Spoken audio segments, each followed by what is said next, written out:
Morning student. हम लोगों ने जो कल कविता पढ़ी उसके बाकी की पंक्तियों का सलह वाचन करेंगे। हारिल पक्षी वाली कविता। मिट्टी निश्चय है यथार्थ पर क्या जीवन केवल मिट्टी है। तू मिट्टी पर मिट्टी से उठने की इच्छा किसने दी है। आज उसी ऊर्ध्वांग ज्वालिका तू है दुर्निवार हरकारा, तू है दुर्निवार हरकार। दृढ़ ध्वज दंड बना यह तिनका, सूने पत का एक सहारा, सूने पत का एक सहारा। मिट्टी से जो छीन लिया है वह तज देना धर्म नहीं है। जीवन साधना की अवहेलना कर्मवीर का कर्म नहीं। तिनका पद की धूल स्वयं तू है अनंत की पावन धूली, किंतु आज तूने नभपथ में क्षण में बद्ध अमरता छूली, क्षण में बद्ध अमरता छूली। उषा जाग रही प्राची में आवाहन या नूतन दिन का, आवाहन या नूतन दिन। उड़ चल हारिल लिए हाथ में एक केला पावन तिनका।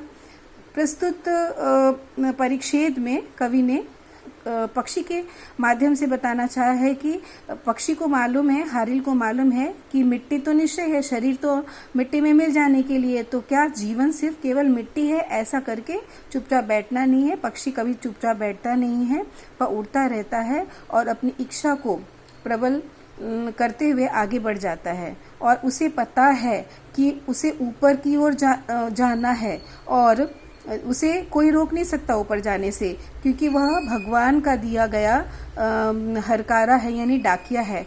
वह एक संदेश देना चाहता है समस्त मनुष्य जाति को कि उसे अपनी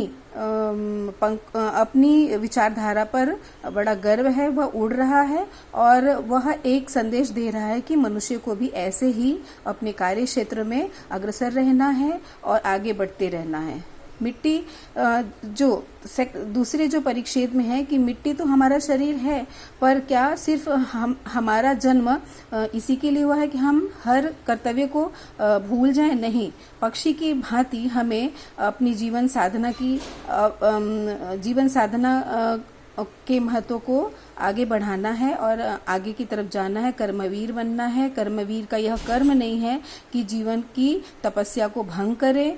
तिनका तिनका जोड़कर जिस प्रकार पक्षी धूल की परवाह किए बिना अनंत को चीरता हुआ दिग्मंडल में दसों दिशाओं में नभ में रास्ता बनाता हुआ आगे बढ़ता है, वैसे ही उसे भी